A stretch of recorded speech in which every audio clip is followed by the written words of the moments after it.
Hi, and welcome to Dockside with Deb. In this weekly show, we'll talk to people who are doing some pretty cool things in sailing and experts in their field. I'm Deborah Diel, sailor, founder of MySail, and your host for today. Dockside with Deb is recorded live, so you can join in and ask your own questions. To find out more, head to mysail.team/docksideWithDeb. Let's get started.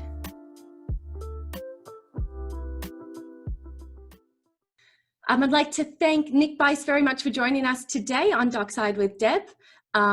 Nick doesn't need a lot of introduction. I think a lot of people in Australia would know him and would know the name, but what I'm going to do is pass it over to Nick straight away to tell us a little bit about your sailing history. And Nick, how did you get started in sailing? Tell us about some of your early days. Well, first of all, thanks, Deb, for having me. I've been a fan of what you've been doing, especially during COVID.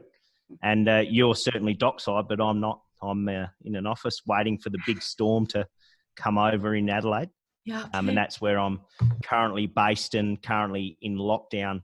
And having been travelling for many, many years, I think it's the longest I've ever been in one place for a certain period of time. So that's been good. But my history, I started off sailing in a place called Port Lincoln, which a lot of Australian sailors would definitely know that name. They definitely know about the Blue Water Classic, being the Adelaide to Port Lincoln yacht race, and of course Lincoln Week. And if you grew up in Port Lincoln, you played footy in the winter and you sailed in the summer. So that was basically my year in, year out.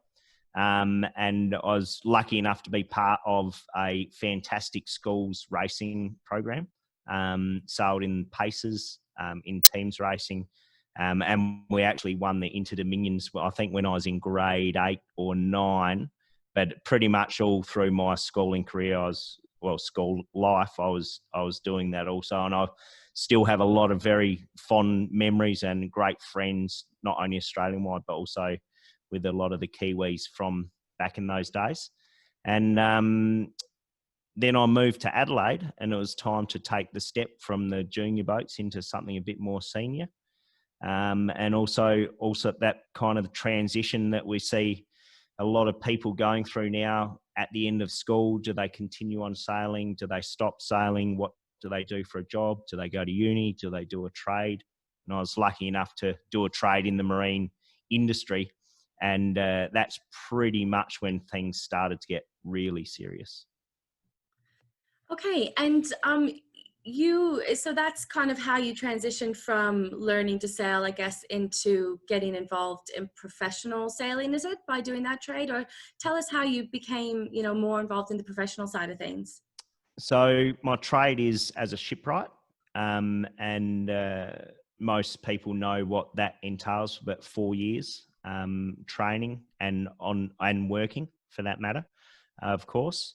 And I was lucky enough in 99 to be asked to join the Young Australia 2000 campaign, led by Sid Fisher, skippered by James Spidill. And it was a very lean campaign, let's say. So we became the shore crew. The sailors were the shore crew. In saying that, and being a shipwright, that of course added a lot. I could add a lot both on the shore as well as, of course, sailing. But it meant for a very busy time. But a fantastic campaign based in Auckland.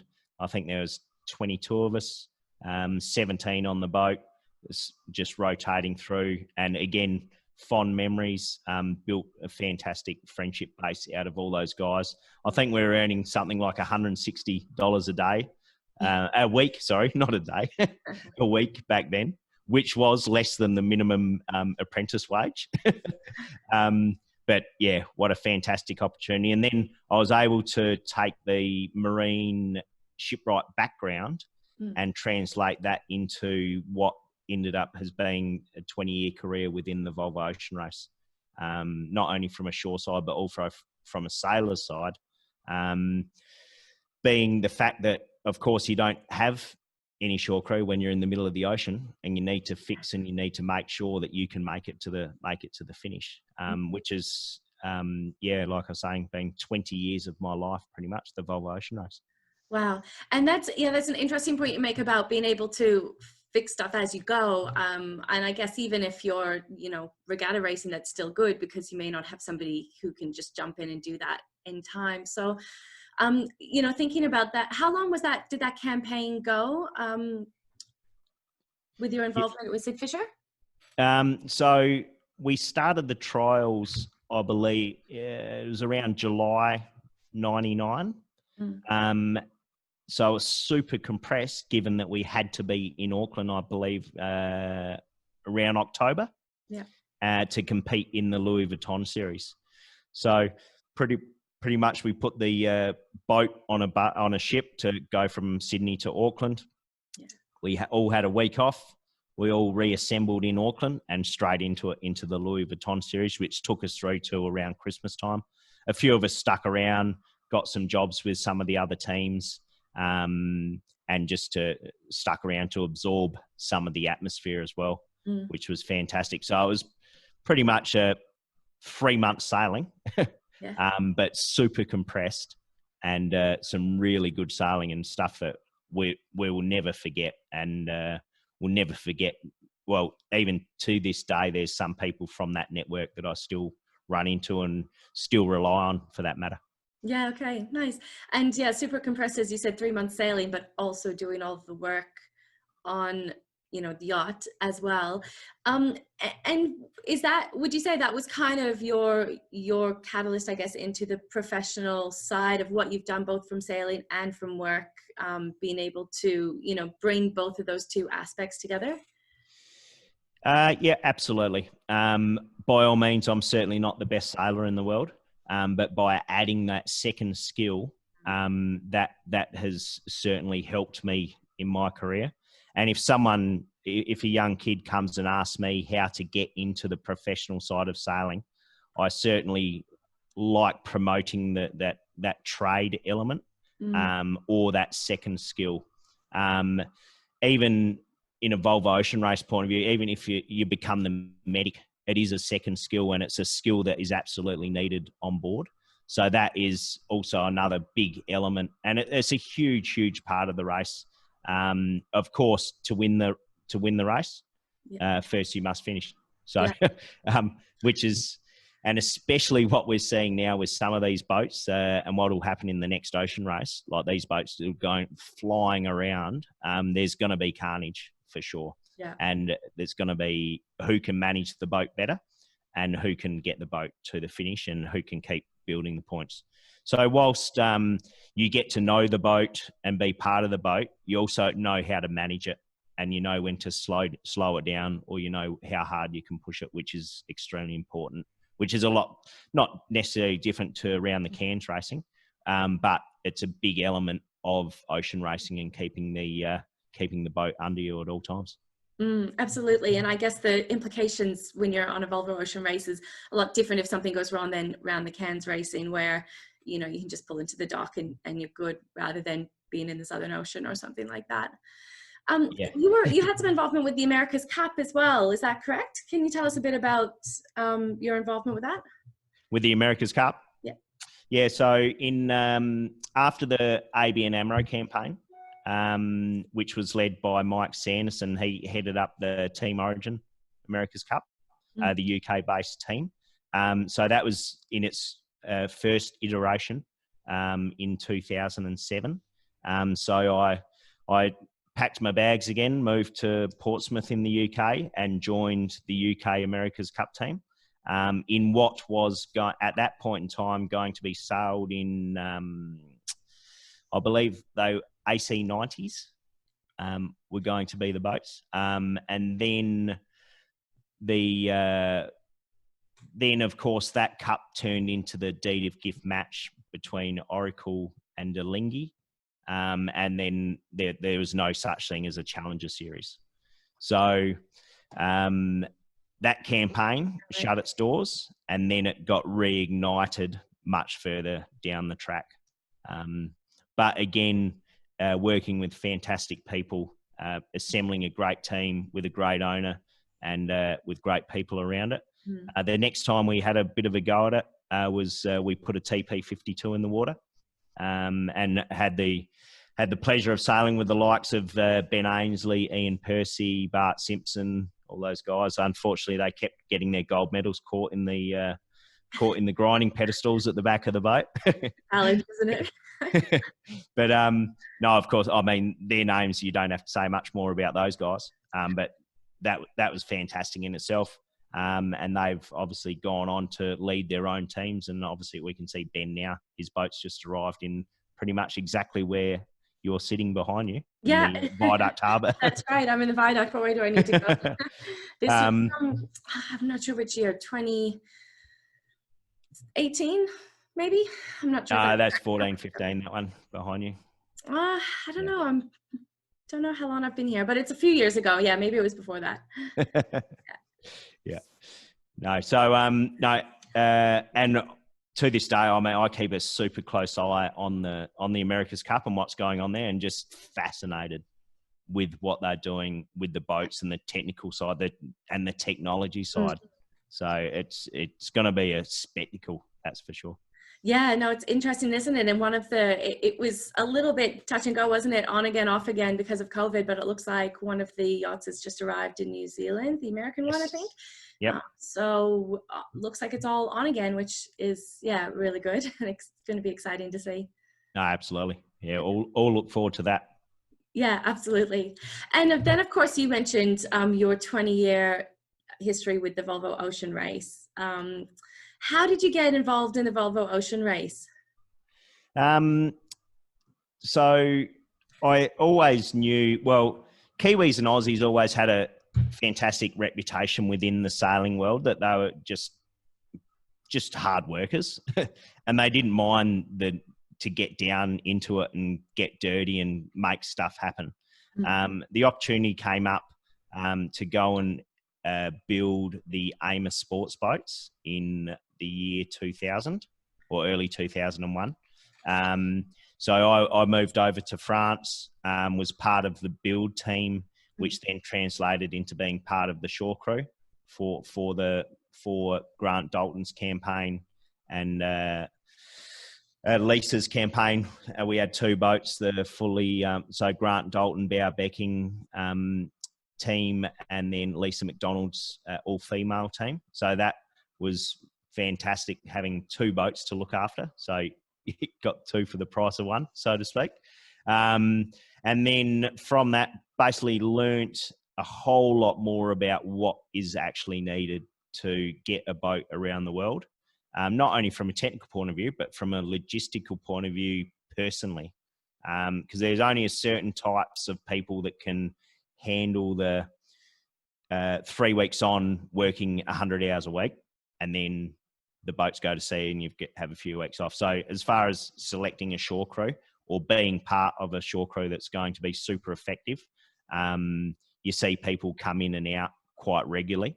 But that is another piece of the puzzle to become a great shore crew. From there, just again, building the network, I then got asked to go and be the one of the boat captains for ABN AMRO when the boats were being built. And I knew in the back of my mind that the second boat was going to be either a fully female crew or a youth crew. So again, opened the door, got my foot in the door, lined up to be in a position if it became a youth team, that I was already there, and that was my ambition. And fortunately, that's the way it fell, and I managed to be part of the ABN AMRO team, which was a fantastic campaign with a bunch of great people. We had our ups and downs. We had a fantastic team, fantastic boat. We had some great finishes, 24-hour record. We lost Hans over the side in the transatlantic, and unfortunately we did recover him, but he's no longer with us. So that in itself was an experience and a bond that we all, as a crew, I mean, you can never break that bond regardless of what happens to either of us from now on. And then it just kept flowing on from there. joined the Delta Lloyd team kind of halfway around the world as it got some new management, and I came on as watch captain, Team Sanya as the shore manager or technical shore manager, again with Mike Sanderson at that point in time. And then straight after that is when the Volvo Ocean Race took a turn and started looking at the Volvo Ocean 65 as a one design class, and not only took a turn, but took a massive gamble. Well calculated at that with the CEO, Knut Frostad. And that's when I came and joined the organisation and put together the Boatyard, which was responsible for all the technical side of the boats, including all the servicing. I mean, I'm sure we'll go into some details about that, but that lasted for 2 editions, and there you go, 20 years, 6 Volvo Ocean Races. And which 2 editions were the Boatyard? So they're in the 14-15 and the 17-18. Yeah. 14-15, like this. I can't believe it was that long ago. Yeah. So, I mean, the Boatyard experience in itself was fantastic. It was an experience that I'll never forget, but an experience that, having been part of these wonderful teams all over the years, applying all those elements to build the Boatyard team. And of course, having the Volvo Ocean 65s and then the reliability that was built into those boats. And then we were there just to complement the great boats that they were, or that still are for that matter. And in the essence of keeping them going around the world, but also having a pretty good time at the same time. Yeah, and it's interesting because, again, you talk about being involved in the race itself in many different aspects, and obviously, a tragic one as well. But how did that, help, I guess, your role then, or influence your role working for the Boatyard? Because you obviously knew what it was like to be involved from the sailing side of things, and was that kind of quite a useful skill, I guess, or background to have? I think one of the keys was actually knowing all the key players, knowing all the right people to have involved, and having, I guess, a certain level of credibility behind me. I mean, the biggest and most hardest task with the Boatyard was getting the trust of the teams. And that, I mean, still to this day, I'm sure there's people who would legitimately say we didn't trust it was going to work. And to tell you the truth, that's actually what gave me the drive to make it work. But I knew that the team that I had assembled, that we were going to basically get that trust from the teams. And I'd like to think by not only the end of the 14-15 edition, but all the way through to the end of the 17-18 edition, we gained a big level of trust with all the teams. And prior to the Boatyard concept, each individual team managed their own maintenance and yacht. Is that correct? Yep, that's right. So the Volvo 70 rule prior to the 65s was, let's call it a box rule for what it is. And the teams were responsible for all their own maintenance. There were a few items that, and given that the boats were all custom, there was the odd item here and there, which was the same boat to boat, but everything else was completely unique only to that boat. So you only had your own shore crew. You might have had, say, the Caraboni team would come in and service the keel hydraulics, but at the same time, you would have a pretty highly skilled engineer on your team also. So you were responsible for doing that, and we were seeing shore numbers go from up to a maximum of maybe 20 to 25 people on one team. Wow. Which is, the logistics and the cost behind that is just phenomenal. And when Canute went into this big cost saving mode, and he knew that had to happen to keep the race alive, a huge part of any team's budget was the shore crew. And it's not only just the people, but you add everything else to it. You got to feed them all, you got to fly them all, you got to accommodate them all. So it's a massive chunk out of your budget. And the idea of the boatyard was to try and reduce those numbers, and to try and centralize a lot of other things as well. So I believe in the 14-15 edition, the 11-12 edition, we had like Group Amar running a budget of 30 to 35 million just for the sailing side of things. Yeah. And then 14-15, you've got a team who can easily be on the podium for 12 million. Wow. So, massive savings. Yeah, it's a big chunk of money. And the way things are looking and things are going, money saving is probably one of the key aspects of getting a successful team getting to the start line. Absolutely. And I guess it, kind of brings in that one design type of element into a massive ocean race as well. If all the yachts are the same and they're all being serviced in the same way, that nobody has an advantage because of their yacht. So that's right. And that was the key, that every boat was on the start line in the exact same condition as the other one, regardless of your budget. Yeah. So, and I guess that probably came into play with some of the team's concerns, though, was the level of service potentially they would get. What were kind of the main kind of concerns that you had to deal with when you started working with the boatyard concept? I think the biggest concern was just that whole trust side, in the sense that whether we were servicing one boat more than the other. Yeah. That was pretty much it, the key concern. I used to have this slide that I would present whenever I would talk to the teams. High trust equals low cost, low trust equals high cost. Yeah. And just every meeting, and they must have got sick of me saying that, but the reality is, again, no matter what your budget was, your boat was serviced to the exact same level as the other boat.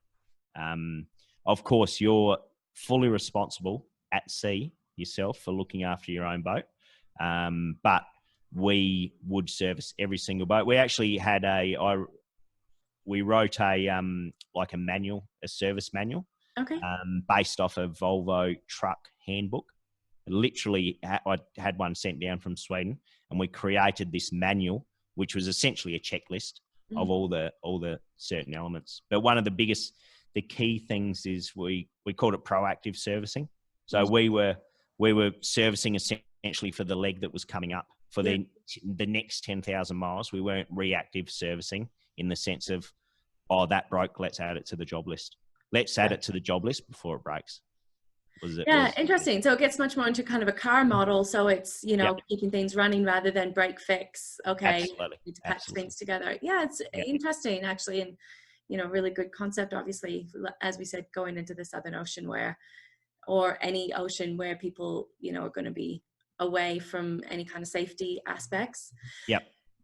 So tell us, could you, maybe just be interested to go into a little bit more detail about what it was that you specifically had to do. Okay, all the yachts came in, it was time for them to be serviced or to fix. Like, what were kind of the things, what was involved, what was the level of repairs and servicing that you had to do?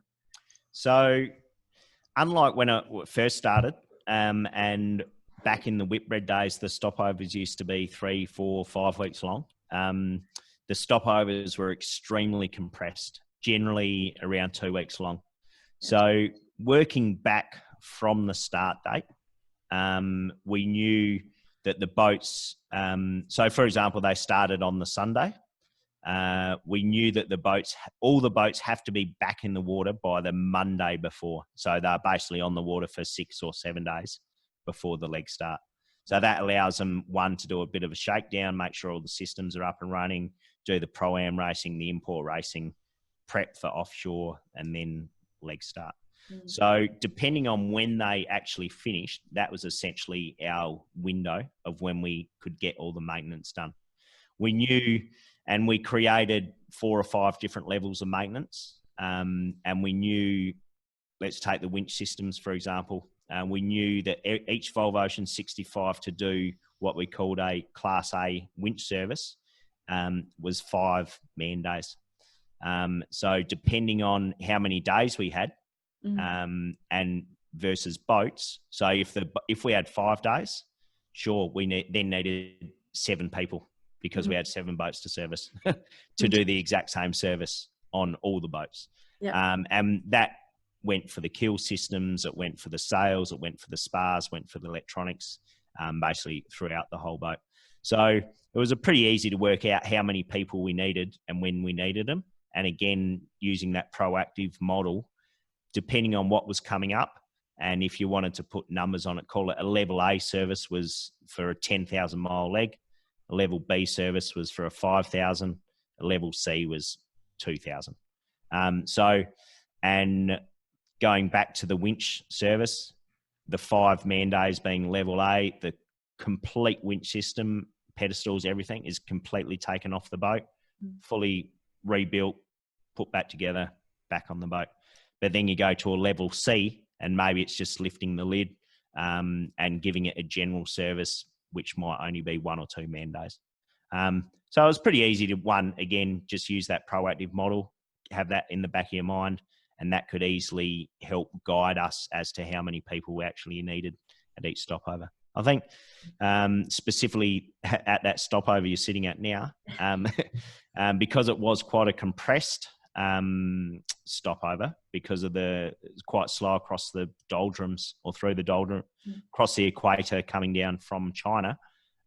We had a very short period, and the boatyard itself had 65 people come in as part of the team for that stopover. Wow. And I think we only had 4 days to turn the boats around, which we managed to do.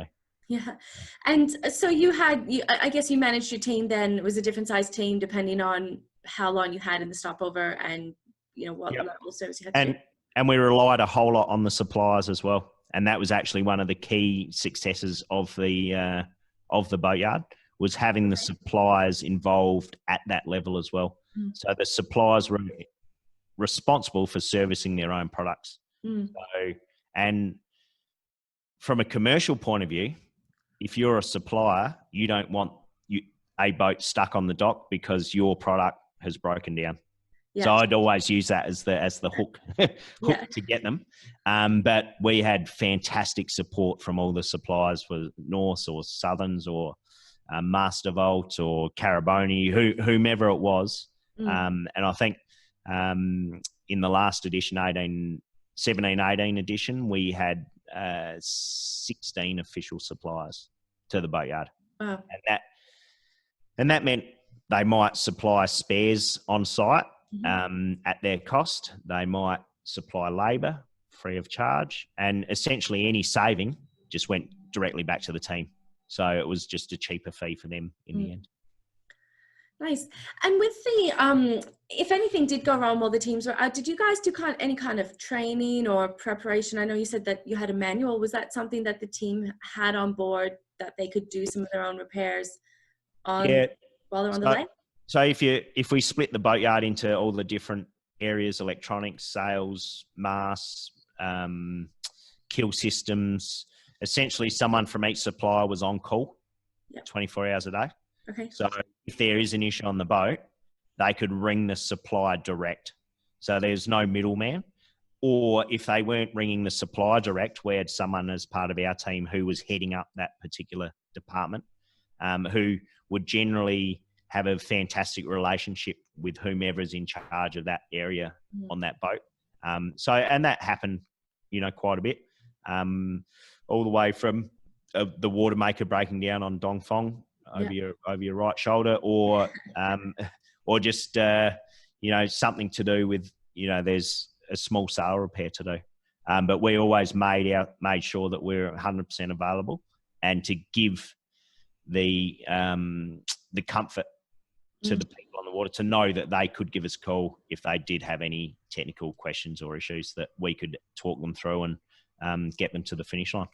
Yeah, that's great. Great service. And I guess that was the same thing offered for everyone. So, no, nothing unfair or anything. Correct. Yeah. Think about, I guess, maybe your craziest or most challenging repair that you had to do. What would be, your kind of best story from that point of view? had many challenges. At sea, lucky enough with ABN AMRO that the boats were very reliable and very strong. Well, particularly ABN AMRO too. So we didn't have any majors, so to speak. But sailing on Delta Lloyd, it was the original ABN AMRO one. So it's already got 70, 80, 90,000 miles under it. And pretty much we were patching it the whole way, the whole way around the world. So when I jumped on in Rio, we had winches apart, the water maker blew up, we had a flood in the engine room, all sorts of things. So having done that shipwright apprenticeship came in handy, whether it was electronics or winch systems or whatever it was. And then, of course, I guess the biggest challenge, which trumps, of course, everything, was losing Hans. Unfortunately, obviously we lost him, but we had such a close-knit team. We'd done all the man overboard training. We knew exactly what to do. There was probably a bit of luck involved in the sense that it was pitch black that night and he had his strobe going, so we were able to locate him quite easily, which I think would have been a whole lot easier in those conditions than it would have been in daylight, for that matter. Just due to really being able to see the strobe. Then, of course, once we got Hans back on board, that's when Telefonica or Movistar started sinking. So as we're coming into the UK, Movistar put out a mayday. We got the call. We went to their rescue. They were in a life raft. Literally, they jumped on our boat. And so we ended up with two crew on board. And we were going through enough as it was, obviously, with Hans. But to, of course, pick up this crew as well was quite a staggering in itself. Wow. But that also brings back some very fond memories.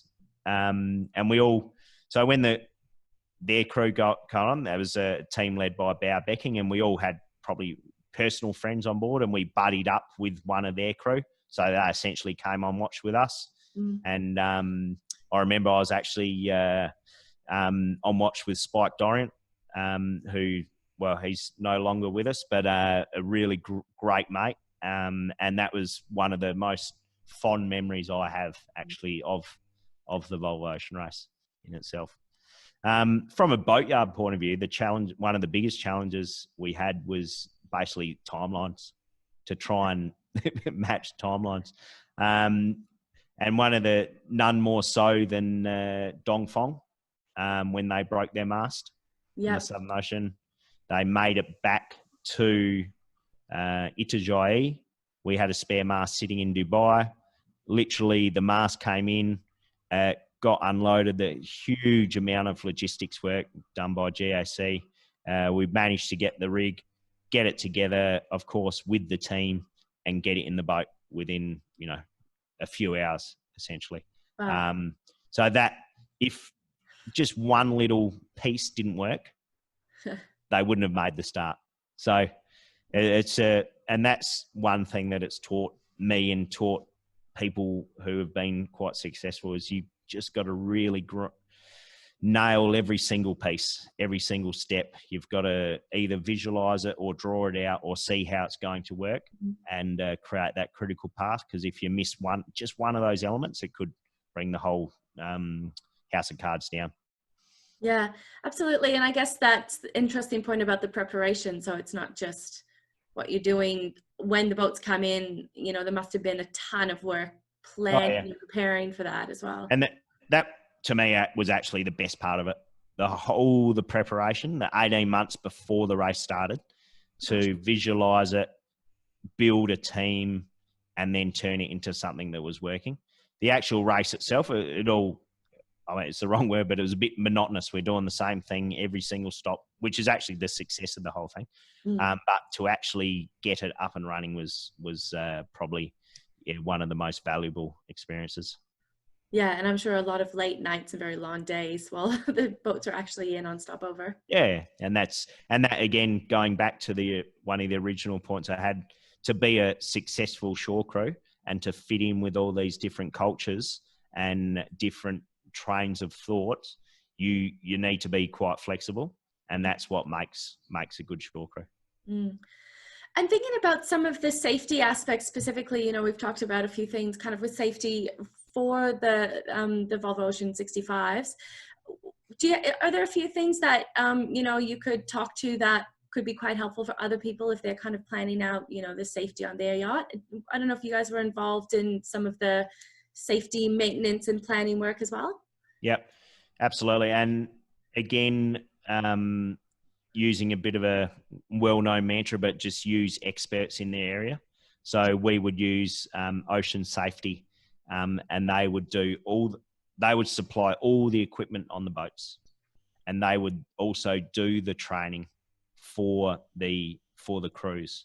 And it was quite an intense training. It ranged from everything from firefighting to being upside down in a helicopter in a pool type thing. So, but one of the key things there and the most important things there is that the training was conducted using the equipment that they have on board.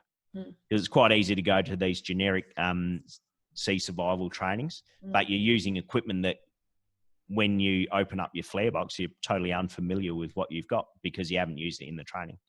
So I think that is a critical part of it.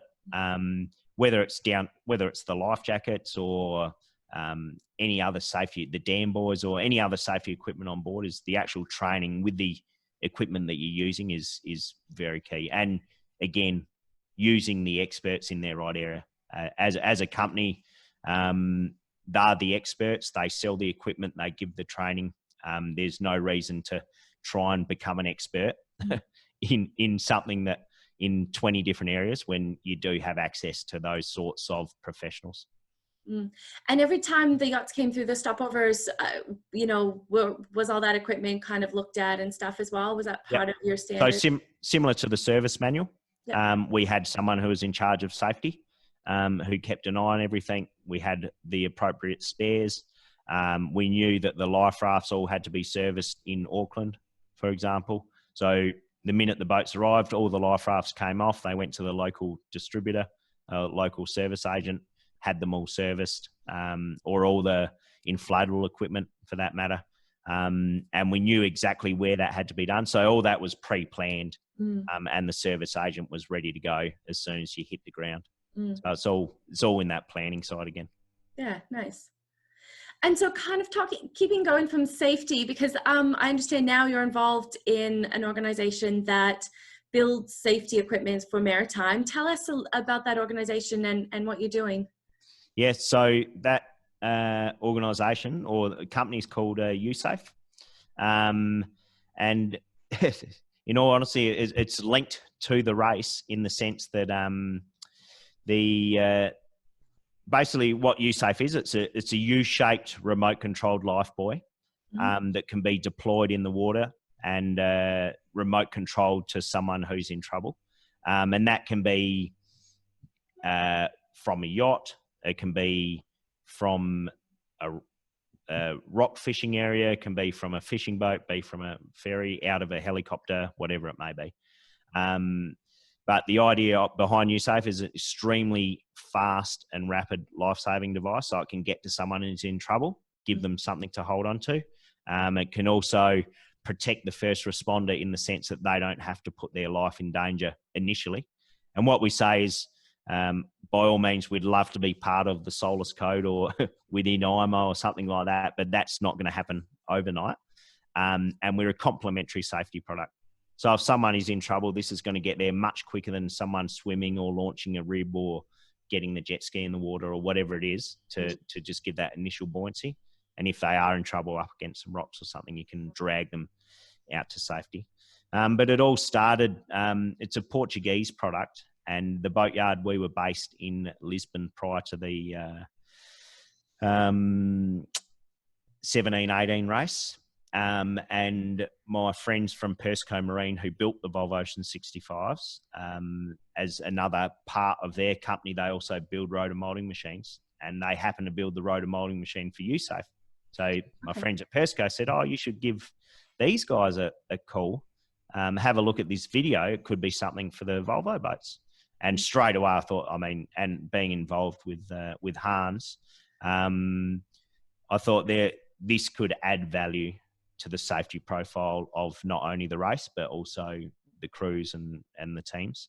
So I basically jumped in the car, drove up to the factory, knocked on the door, spoke to the designer and the guy who has the patent and the inventor, and built a friendship with him. And we actually showcased Usafe around the world at a few of the stopovers. And then it moved from what was an R&D project into a full commercial project. And after the last race, the opportunity was there to join as the commercial director of Usafe. And so I took that opportunity, and now I am the commercial director for Usafe, which up until COVID, I was literally traveling 3 weeks a month, signing distributors, doing demonstrations, meeting different people, potential customers, but also have a team here in Australia and New Zealand that I've put together, that and we have the rights here for Oceania. So it's a very unique product. It's new to the market. It's something that people need to get their head around, but once they understand the value of it, it's extremely valuable to whatever you do, whether it's maritime construction or safety around rivers or waterbeds, but basically anything to do with water safety, Usafe adds a big element to that. And so how does the device compare to, say, your typical life ring you might have on the back of the yacht? So, well, one, of course, the shape.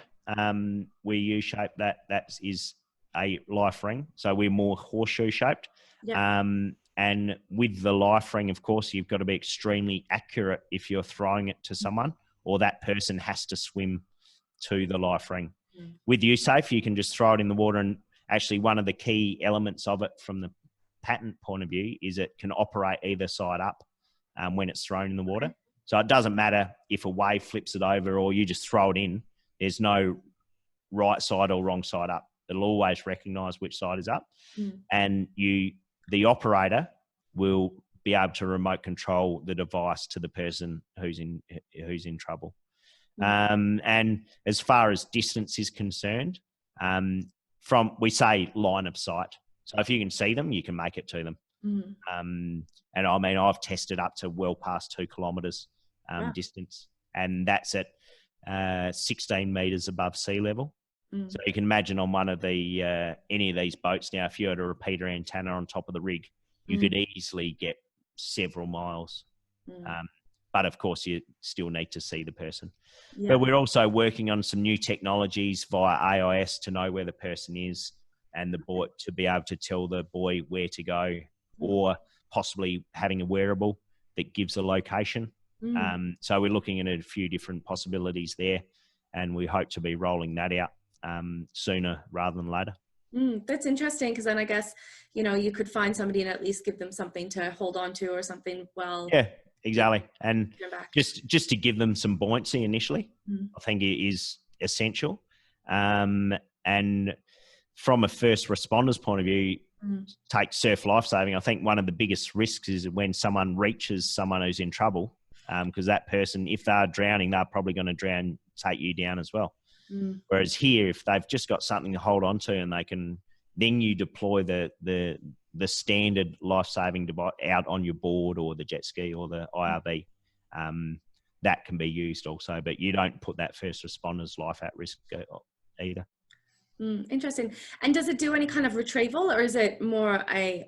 Yep. So it definitely has the ability to tow someone.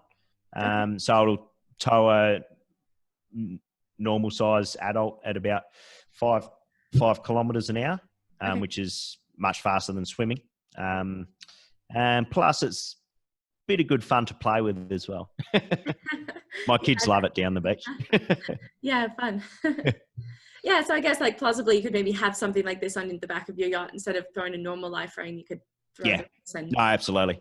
The product as it is now is I don't think would see it on the back of a IMOCA 60 for that matter, but we're working on development now to make it inflatable. So it actually sits within a box, and inflates on opening, and then Okay. has all the values of what the current Usafe model does. Yeah, nice. And with COVID slowly making its way, kind of things starting to open back up, then hopefully that's gonna make life a little bit easier for you from that regard. Yeah, well, I must admit, I'm not really, the whole travel thing, it's not all that appealing to me anymore. I kind of like being home, and I've got a few little projects going here and about to start doing some dinghy sailing again. So, no, it's, I kind of like this home life. Yeah, nice. Yeah, well, I was gonna ask you next, like, what are you looking at? What type of dinghies are you sailing at the moment? Yeah, so just looking to jump into the Sharpie class, actually. Okay.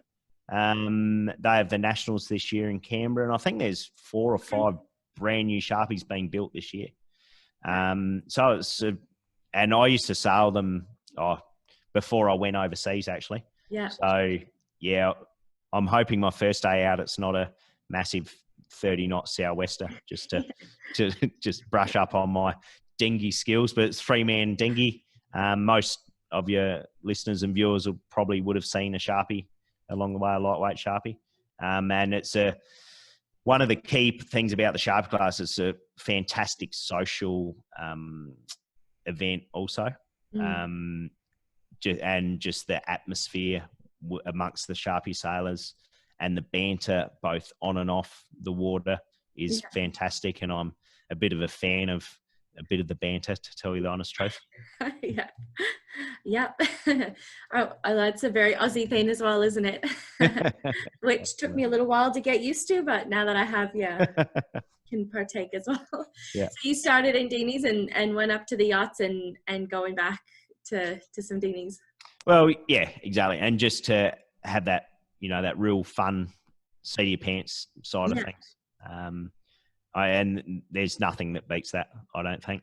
I'll always sail yachts, there's no doubt about that. But to be out in a dinghy, like with your bum that close to the water, is pretty cool also. Yeah, it's fun, good fun. And so what else, what's kind of your next plans when, imagine COVID's gone and we are free to do whatever we want again? Any big plans? Yeah, good question. I must admit, I've got several projects running. Of course, one is the Bar Karate, the sailing podcast that we do. And generally that's banter. We of course started out just giving a bit of updates on what's going on in the world of sailing. Due to COVID, we're just interviewing some fantastic people. We just love it, and just get some good stories out of them. Unfortunately, we always run out of time to get the really good stories, but that's part of it. But we're also working on the World Yacht Rally, which is a brainchild of Steph Van Stan from the Netherlands. Essentially, it's about a supported rally around the world, but we're aiming more not just for your 30 or 40 footers, but 50 foot and above, and just to add that bit of extra support and take it's not a new idea, but just add a few extra elements to it that makes it nice and elite, and to make people want to do it. So it's a good project we're working on also. Yeah, so tell me a little bit more about that. What are the kind of different elements that you're alluding to? Yeah, so what we want to do is make it attractive for, like I was saying, boats over 50 foot, and probably boats, that are more worth not just your 200,000, but worth 2 million type thing. So we can offer elite services when you get to a destination, we can either plan what you're going to do. And this is actually one of the cool thing, being from a racing background, when I was looking through this and looking and setting the course with Jack Lloyd and Steph and Jordan and stuff, where and talking to people that have competed in rallies previously, it's all about the destination. And to me, in my head, it's about the leg. It's a race, but it's not a race. It's about having you know, 25, 30 boats sailing across a body of ocean all together. So they have that safety aspect. So if they're ever in their mind not going to do something like that before, now they have a whole nother flotilla of boats around them to add that safety element. And when you do get to that destination, they may then choose to go off cruising by themselves, or they may choose to go and play golf, or they may choose to just party, or they go home. But what we want to do is bring in a bit of the boatyard element to it from a servicing point of view, create something similar to that service manual, so their boat is going to make it around the world. It's at this stage, we're looking around 31, 32 months to do it. So it's a massive undertaking, but you're cruising the world. You get to visit some fantastic destinations, and the team that we'll have behind us can offer as little or as much as the clients are after. Nice. And do you have, I know it's hard to talk about dates at this point. Yeah, so the original plan is we were going to go in November 2020, or this year. Obviously, due to COVID, we've had to put a delay on that for 1 year. And we're just going to monitor exactly how COVID is going to be sitting. And we have a meeting every couple of weeks just to see where it is, see where the risk factors sit. But we, at this stage, we'll be looking at a departure in 2021. Yeah, great. And any idea of what kind of fleet size you're expecting? Yeah, so we're going to cap it at 30, just due to the logistics involved in some of the different areas. And that's what we want to cap it at. And we've got some fantastic partners in the background who are going to basically work alongside us to deliver something which, again, it's not a new idea or new concept, but it's adding an extra twist to it, which I hope people see as being very attractive. Yeah, nice. Yeah, that sounds really interesting as well. And so any other, because I kind of stopped you while you were listing out your list of interesting projects, anything else that we missed? Well, I mean, I've always, having done 6 Volvo Ocean Races, always in the back, I'm like, will I do another? Will I do another? Or be part of another? Yeah. And seeing the way that these IMOCA boats are sailing now and having them involved in the ocean race, I think is going to be unbelievable. It might be a good one just to sit out for the first one, just to see what how happens. What's the kind? Hopefully not. No. But I think, again, it's going to... unfortunately, I think COVID's going to have a massive impact on commercial side of sailing for quite a long time. So I'll be interested to see what that actually means from a commercial sailing perspective. Like I say, the America's Cup looks as though and sounds as though that's all going to happen, but keeping in mind they've also got a lot of very rich owners, whereas the ocean race, the elements of the ocean, or the ocean race, or the IMOCA scene are highly reliant on the commercial space. So I really hope that everything goes ahead as planned. I wouldn't be surprised if we see some delays in a few things, but things will get back up and running. It's just a bit of a cycle, and hopefully and everything will be flying from now on in. A bit of a wait and see with a lot of things, isn't it? Yeah, absolutely. Well, at least you've got your dinghies and, lots of great sailing around where you are. So yeah, that's right. Yeah, we've been fairly lucky in Australia, I think, compared to lots of places with what we've been able to do. Not so much in Victoria at the moment. Yeah, and it's pretty easy to get quite complacent, I think, in the sense that whilst we're here, we're seeing possibly one of the best outcomes globally. And given that I speak to a lot of distributors for Usafe, and to try and understand what they're going through, whether it's Mexico or India, it's hard to fathom. Like they're not even seeing the worst of it yet. So it's a nice little bubble to be in. But when you look at it from a global perspective, we hope we can all get up and running very soon. Yeah, hopefully. Well, Nick, I'd like to thank you very much for coming on the show tonight and for sharing all of that, your insights and, your stories and experience with us. Thanks to the audience for joining us as well. And I think we'll say goodnight. But yeah, absolutely loved having you on, and big thanks again. Yeah, thanks, Deb. Great to talk to you. Send my regards to your father. I will. I think he's just sent us a message to say, that's what he said. Excellent. Excellent. No, and I look forward to, next time I'm up in Sydney, I'll give you a bell. Yeah, absolutely. Yeah, come for a sail. And we also had, of course, Brett on our show. So for anyone still watching, Brett Perry came on our second show, who is also part of Bar Karate podcast. So there we go. We've got 66% of the Bar Karate podcasters. Oh, you don't want that other guy on. Oh, right. Yeah. No. Won't tell him No, he's the smart one. Oh, well, maybe we'll see. Okay, thanks, Nick. Great, Deb. Thanks very much. Cheers. Bye. Thanks everyone for tuning in. If you'd like to know more about this program or the MySail app and community, head on over to mysail.team. That's mysail.team. Until next time, stay safe and happy sailing.